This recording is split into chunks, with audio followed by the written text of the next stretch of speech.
ауыл тентіреп кетті. Қазір любой ауылға бар, сиырдар ешкі сияқты. Қазір аудан әкімдерінің күші жоқ. Қағаз бетіне қоса салады да, отчет береді, жүрегі қазақ, өз ауылын, өз елін тонамайды. Сорлатып жіберді біздің халықты. Біз қазір ауыл шаруашылықты үлкен деңгейге көтерсек, бізге мұнай, газ деген қалып қалады. Армысыздар ағайын, бүгінгі бағдарламамыздың кезекті қонағы белгілі кәсіпкер, 90 жылдардың басында колхоз, совхозды басқарған, ауданның әкімі болған, аудандық мәслихатқа сайланған бұрынғы депутат Сәбит аға, сіз бүгінгі Қазақстанға риза емес адамсыз.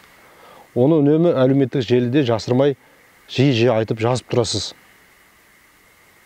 Сізді мазалап жүргеніне неге риза емессіз? Қазіргі болыватқан тірлікке, қоғамда жоқшылық, қантты қарасан, пәленбай баға, етті қарасан, бұлай бидай бізде және оңтүстікте бидай қазір солтүстігіне келеді. Бидайдың бағасы аспандай өсіп кетті. Енді бидай, қант ол енді ең бірінші ғой біздің қазақтың ауқаты, ең бірінші ет, ол бірінші ауқаты. Неге біз осындай қазір тұрмысқа келдік? Неге осындай жағдайға келдік? Қазір рушылдыққа қарайды қатты, туысқандыққа қарайды, құда жекжатқа қарайды. Соны мен ойлаймын, соның кесірінен біздің қазір осындай жағдайға келіп отырмыз. Сіз Меркі ауданының Луговойдағы Подгорный деген ауылға директор болып бардыңыз. Кедей қайыршы ауыл еді дедіңіз. Кедей ауыл болады. Кедей ауыл болатын дедіңіз. Мен өзім шаруа адамын. Мен білем ауыл шаруашылықты қалай істетуге болады. Сол мен железді білем. Мен сол жаңағы айтып отырмын ғой, жаңағы менің совхозымыз қабылдағанда ол кедей совхоз болатын. 4-5 жылдың ішінде оны енді былай айтқанда Қазақстанда ең бірінші ауыл шаруашылық жаңағы бір совхоздың ең бірінші 91 жылы біз валюта алдық. 3 миллион доллар алдық сол кезде. Сонымен біз оны талан-тараж жасағанымыз жоқ, сол ақшаны. Ол ақшаны нормально пайдаланып, нормально техника алдық, чужық цехты алдық, соның бәрін тірлік, халықтың жағдайын жасадық, үй салдық, дом культуры салдық, газ өткіздік, бәрін істедік, жол жасадық, бәрін біз істедік. Қазір сол ауыл тентіреп кетті. Не үшін? Не үшін? Кім себепкер болды? Қазір өздеріңіз қазір ойлаңыздар. Сіз кезінде сіз басқарған ауылдың бүгінде тентіреп кетуіне себебі не? Мен соны көрем, неге десеңіз қазір ол басшы жоқ. Қазақстанды кішкене өркендетіп, Қазақстан көрсетейік десек, біз ең бірінші ауылдарды біз қазір жағдайлары жақсы болу керек ауылдардың. Біздің ауылдарымыз бәрі тозып кеткен. Неге десеңіз, біз баяғыда мысалы совхоз болғанда бізде не болатын, біз сол халыққа жағдай жасайтынбыз. Халыққа жұмыс беретіміз, бәрін халыққа жасайтымыз. Қазір сырттан келетті, жаңағы мысалы мен жерімді алып оған, бірақ иесі Астанада отыр, сенатор болып, сол жердің иесі. Біреу неде отыр, Таразда отыр, иесі содар. А жер басқа біреудің атында, бір тракторист па, чабан ба, содардың атына жасап қойған. Содар қазір билеп отыр. Бірақ одар тоқа трактордан жібереді, жерді айдайды, егін алып кетеді, бірақ ол ауылға ешкім қарап отқан жоқ. Әкім деп сайлап қояды біреуді. Қазір ауылдағы әкімдер не күші бар? Түгі жоқ әшейін.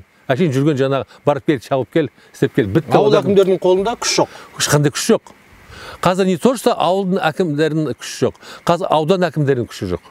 Беделдері жоқ. Премьер-министр ауыл шаруашылығын сынады. Министрді сынғалды. Енді осы жерде сіздің сыныңызбен ұштасып жатқан сияқты.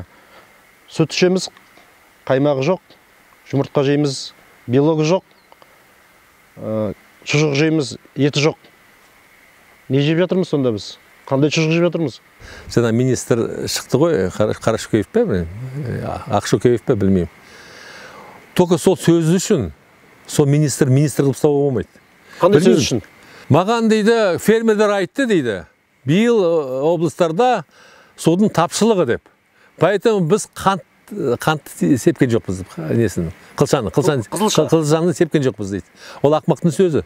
Биыл Жамбыл облысында су деген өте мол болды, конкретно болды. Неге Қарашөкеев айтпайды, қай фермер оған айтты, судың тапшылығы деп. Ол ақмақтың сөзі ғой. Біз баяғыда еще Совет одағының кезінде су даже аз болса да, біз қылшаны өсіретіміз. Қазір қылшаны өсіре алмаймыз. Төрт аудан, Байзақ, Меркі, Байзақ, Луговойымыздың айналасы. Луговой. Бәрі кезінде қылша екен. Қызылшамен аты шыққан ауылдар ғой. Қызылшамен, жылқымен, бидаймен. Бізде Жамбыл облысында республиканы айтпай қойыңызшы. Өзіңіз тұрып жатқан аудандардың айналасындағы нақты жағдайға тоқталыңызшы. Қызылшаның жағдайы қалай? Бидайдың сапасы қалай? Практически қылша жоқ. Бұяқта енді бар болса, может бір 5-6 гектар шығар, қылша жоқ бұяқта. Өйті ол қылшаның өнімі, баяғы сәбіздің өніміндей болып отыр қазір. Бидай, баяғыда бидай жоқ. Жаңағы мен айтып отырғаным, действительно мен кейбір кезде, может, бұл көбілер түсінбейді. Мен сол Подгорный, бұл элитное семеноводческое хозяйство, элитный тұқым өсіретін. Бізде қазір неге сапалы бидай жоқ? Потому что тұқым жоқ. Сапалы ұн жоқ. Сапалы ұн жоқ. Потому что бізде изначально тұқым, нормальный тұқым жоқ. И действительно, олар как элитный тұқымға бұлар субсидия алады. Элитный жаңағы қой өсіреміз, ананы өсіреміз, субсидия алады. Ол әшен жаңағы өтірік тірліктер жасап жатыр. Сіз бидай нашар дейсіз, бидай жоқ дейсіз. Біз экспорттап жатқан жоқпыз ба? Пакистанымызға экспорттаймыз, Ауғанстанға жібереміз, жан жаққа жібереміз. Әлде бұдан да мол алуға болады? Ол жаңағы бізде өсіріп жатқан бидай, ол мал жемі. Бірақ біз одан, қазір Жамбыл облысында бәрі базарынан аралап шықшы. Базарда, магазиндерде қай ұн сатылып жатыр? Солтүстіктен келген ұн сатылып жатыр. Бізде облыста мен білгенім, облыс бойынша 200 дилмен болған. Қазір оның біреуі істеп жатқан жоқ. Қазір онда бидай шығаратын ауылдарда мамандар болу керек. Билікте басшылары, действительно жаңағы басшылары деңгейі жоғары нелер болу керек. Айналайындар, басшылар сол жерлерді әр адамға орнын көрсетіп, кадастр номерлерін беріңдер. Сонда бізде бұнандай не болмайды, коррупция болмайды. Қазір қалай? Бұлар жинап алған жаңағы пайы бар ғой. Саған бердім деп, жаңағы саған береді. Кейін мысалы, бірақ оның правасы жоқ оның. Қазір мысалы, көп кейбіреулер мынақта жерді ұстап отырғандар, 3-4 ауыл бар, 3-4 адамдар бар, жерді ұстап отыр. Пайы жерде ұстап отыр. Бірақ сол анада шығамыз десе, одан правасы жоқ. Жоқ, пайшықтердің правадар абсолютно жоқ. Берем десе бермейді, берем десе береді, бермеймін десе бермейді. Ешқандай права жоқ. Заң органдар кішкене соны қазір қолға алса, бізде ауыл шаруашылықта коррупция болмайды. Коррупция болмайды. Ол неге деп отырмын? Потому что әр жердің, мысалы, 50 гектар болсын, 10 гектар болсын, 100 гектар болсын, менікі ме? Сен маған сол госактісімен қай жерде ол жер тұр, персонифицировать ету керек, и жаңағы кадастр номерін беру керек. Яғни пайы бар тұрғындар, қазақтар дейік. Өз пайы бар, бірақ жері қайда екенін білмейді. Білмейді. Вот, содан басталады коррупция бәрі. Қағаз бетіне қоса салады да, отчет береді, оған келеді де субсидия алады. Жүрегі қазақ. Өз ауылын, өз елін тонамайды. Шетелге ол дүниені алып кетпейді. Мен поэтому ойлап отырмын, по-моему, бізде мынау қазір басшыларды сайлағанда, по-моему, ДНК-сын тексеру керек. ДНК-сын. Неге ДНК-сын? Потому что мен ойлап отырмын. Оны істейтін только жүрегі қазақ емес. Жүрегі қазақ. Ол даже тапқан дүниесін, мысалы. Мен айтпаймын, мен бір бай адам, бірақ мен тапқан дүниемді, мен оны шашқан жоқпын. Мысалы, шаруашылығымда оны қоршақтай ұстадым мен. Бәрін істедім ояқта, бәрін істедім соны. Қазір барша, жылағың келеді. Оны кім істеді? Оны істеген, мысалы, сот шығарды. Ол сот қазақ емес. Жүрегі қазақ емес. Ол жасаған әкім, жүрегі қазақ емес оны. Соратып жерді біздің халықты. Ол халықты ешкім сұрап атқан жоқ. Халықты ешкім сұрап атқан жоқ. Өздері алды да жаңағы сол депутаттарды сайлады. Қазір сол депутаттар кезінде Назарбаевты көтерді. Не жасады? Пайғамбар жасады о кісіден. Сол депутаттар енді қазір атын өшістіріп жатыр. Бұл депутаттар нағыз жүрген біз жезөкшелер ғой. Мен солай айтар едім. Өздерін көтердіңдер ғой. Не істеп жатсыңдар сендер қазір? Мен Назарбаевпен кездескенде, Назарбаев жас президент болды. Сол где-то елден енді асқан. Ол Назарбаев басқа болатын.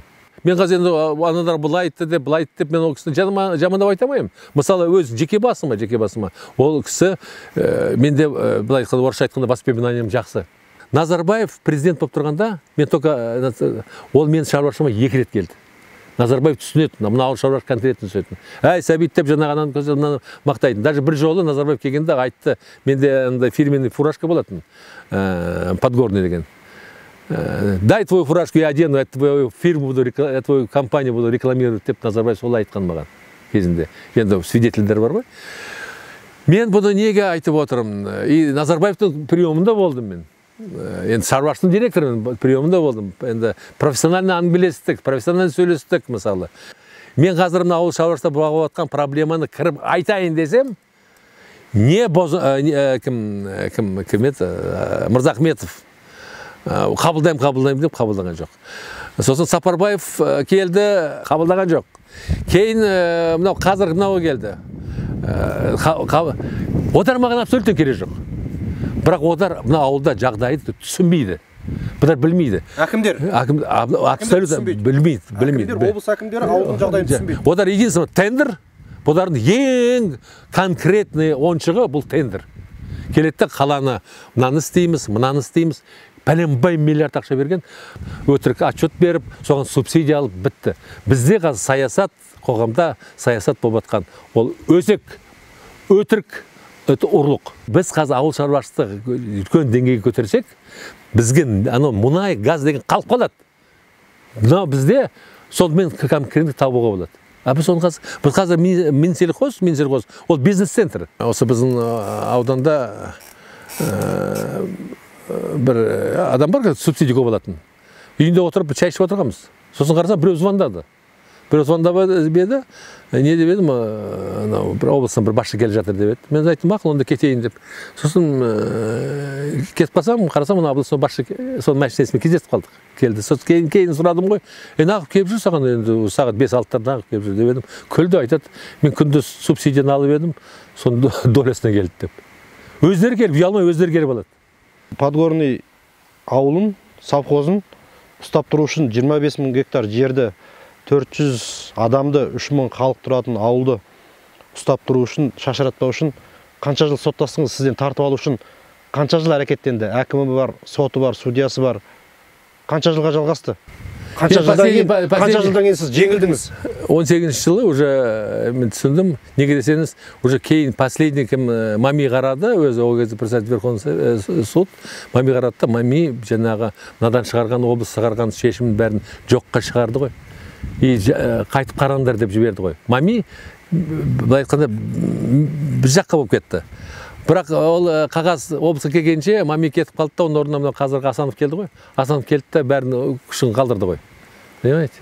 Мен қазір сол Асанов қайтым келіп отыр. Сосын жаңа сол кезде соттың бізде сол басқарып отқан адам атын ұмытып қалдым, фамилиясын ұмытып қалдым. Сонда 18 жылы сіз жеңілдіңіз. Иә. Қанша жыл күрестіңіз деймін? Қай жылы басталған еді? Мен практически сол күрескенім, просто жағы сот емес пе, сот 45 жасынан бастап мен осы күресіп келе жатырмын ғой. 18 қай жылы басталған еді? 10-да ма? 13-ші жылы. 13-ші жылы. 5 жыл. 5 жыл. 5 жыл күрестіңіз, соңында жеңілдіңіз да бәрі сізден тартып алды.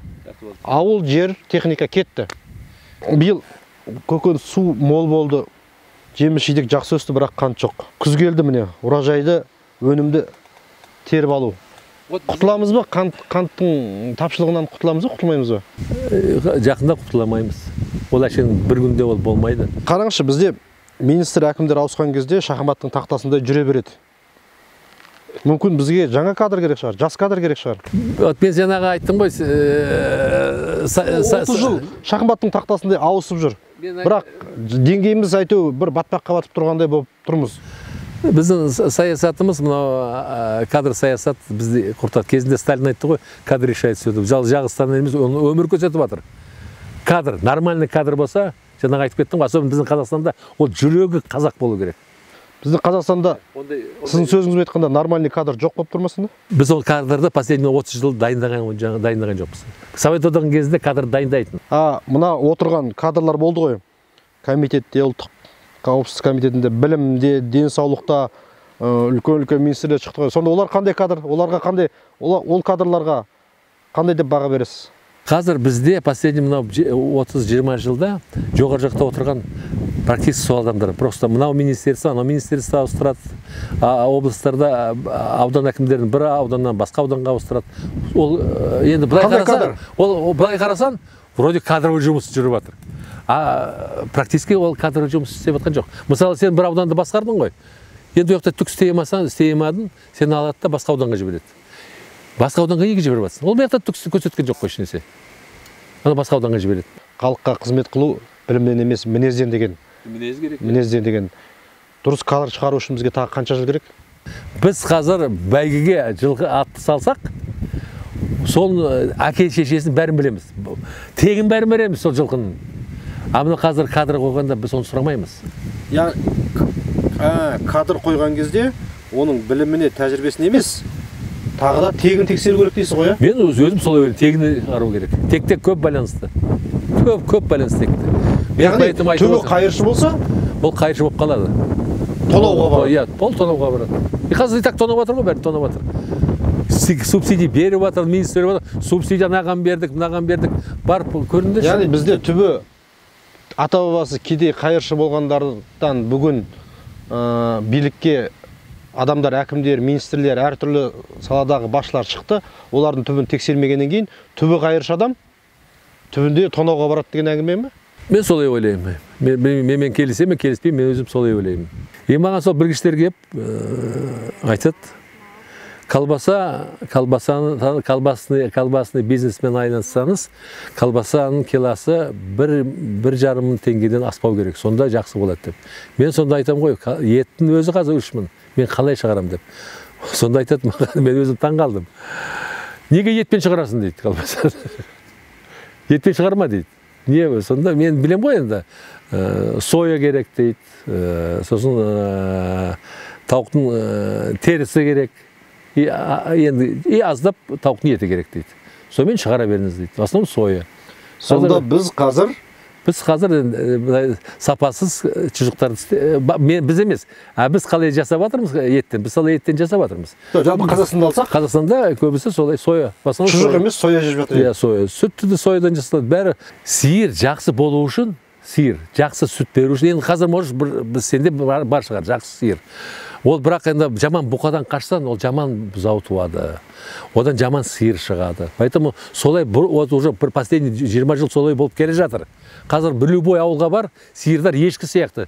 Сүт аз ояқта, 2-3 литр одан артық бермейді. Поэтому бәрі әкімдер, ауылдың әкімдері сонымен ойлану керек. Біздің әкімдер оны ойлап отқан жоқ. Постоянно жиналысқа шақыра береді, а жұмыс істеп отқан жоқ. Поэтому бұрынғы жаңағы сол неде ауылдарда бұрынғы жаңағы совхоздың бастығы, совхоз директоры жоқ. Қазір просто әкім қолында түк жоқ. Ол түк шешемейді қазір. Поэтому мен бізде Нұржекет болғанда мен айтқам, мынау облыста әкімдеріне бәріне сондай тапсырма беріңдер. Или сондай саясат жүргізіңдер. Бәрі ауылдарға, жаңа сиырдарға, үлкен разный бададар бар ғой, оларға 2 жылда бір бұқадарды ауыстыру керек. Андай жаңағы племенной жаңағы бұқадарды алып беріңдер. 2 жыл сайын 2 жыл ауыстырып тұру керек. Бұқаны ауыстырып тұру керек. 2 жыл, 3 жыл іште ауыстырып тұру керек. Мен кезінде совхоздың директор тұрған сонда істеп тұрғам. Сонда бізде сиырдарымыз дәу 20 литрден сүт беретін. Қазір ондай жоқ. Оны ешкім істеп жатқан жоқ. Мен уже айтып ана бидайды айттық қой. Бидайды ешкім қарап жатқан жоқ. Қағаздың бетіне жазады, элита деп бітті. Біздегі халықтың қолындағы, жалпы елдегі сиырлардың тұр-тұрпаты да ешкі сияқты сүті де бұрынғыдай 20 литр сүт беретіндей емес, аз деп айтып жатсыз. Бірақ мемлекет әртүрлі бағдарламалар қабылдады, субсидия бөлді. Ресейден асыл тұқымды ақбас сиырлар әкеп бағып жатқандар бар ғой. Оны қалай жоққа шығарасыз? Ол біздің жаңағы министр сымақтар ғой. Ол бизнес. Олар сонымен ақша жасады. Бізде Қазақстанда біздің ғалымдар конкрет жұмыс істейді. Бізде казахский белоголовый деген бар. Бізде Ауликольский деген сүті бар. Бізде Алатауский деген сиыр бар. Мен совхозда отырғанда мен 3000 Алатау сиырын ұстағам. 3000. Ол біздің жаңағы условияға үйренген мал. Ол жақсы жайылады, любой жем берсең жейді. И нормально жаңағы сол ақуатын беріп отырсан оған, нормально ақуатын беріп отырсан. Сол Алатауский сиыр, мен саған айтайын, біз өзіміз, мен жылына 6000 тонна бір сиырдан алатым. 6000 тонна сол сиырдан жылына алатым. 6 тонна шығар? 6 тонна. 6 тонна сүт, 6 тонна. Жылына 6 тонна бір сиырдан сүт аласыз? 6 тонна сүт. Алатау сиырынан. Алатау сиырынан. Әулиекөл сиыры бар, тұқымы бар. Әулиекөлский ол ет сиыр несі малы. Одан бір сиырдан ең кемінде жаңағы енді ет аласың где-то 300 килограмм. Сосын ақбас. Ақбас белгі ол ет. Ақбас. Иә, ол да жақсы. Біздің өзіміз пародамыз жақсы. Просто мынадар кім еді ол кезде министрны кішкентай. Барды жаңағы Австралиядан келеміз, анадан келеміз. Ол біздің жерге сіңбейді. Вот қазір жерсінбейді. Қазір бізде де даже мынау бидайдың тұқымын алсақ, анаяқтан әкелдік. Ол жерсінбейді бізге. Бізде өзіміздің жаңағы кезінде жаңағы академик Оразалиев деген, ол қазір біраз жасқа келіп қалды. Сол кісіге қазір сол кісі біраз сорттар шығарған. Сол сорттарды біз қайтып орнына қоюымыз керек. Ауылды өз қолмен құрттық біз. А қазір біз ауылды жинаны дейді. Ауылды невозможно жинауға. Сана сезім басқа уже. Біз сол кезде жаңағы тоқта, сол кезде кішкене бізден сұрау керек еді. Ол барды бір академик, бізде қазір не көп академик көп, не көп генерал көп, а тірлігіміз жоқ. Понимаешь? Мен просто оны қазір общий айтқаным ғой, а бірақ сол кезде настоящий ауыл шаруашылығының мамандарымен ақылдасу керек еді. Оны істеген жоқ. И қазір де ауыл шаруашылығы білгендерін істеп жатыр. Қазір мысалы бізде ауданда, облыста атақты шаруашылық болған. Луговской конный завод. Қайда қазір? Оны төменде жүр. Біздің подгорный акционерное общество. Ордені бар. Ол қайда? Оны бітшін шығарды. Одарды қазір кім билеп отыр? Сәбит аға, әңгімеңізге рахмет. Сұхбатымыз осымен аяқталды. Келесі кездескенше саламатта болыңыздар.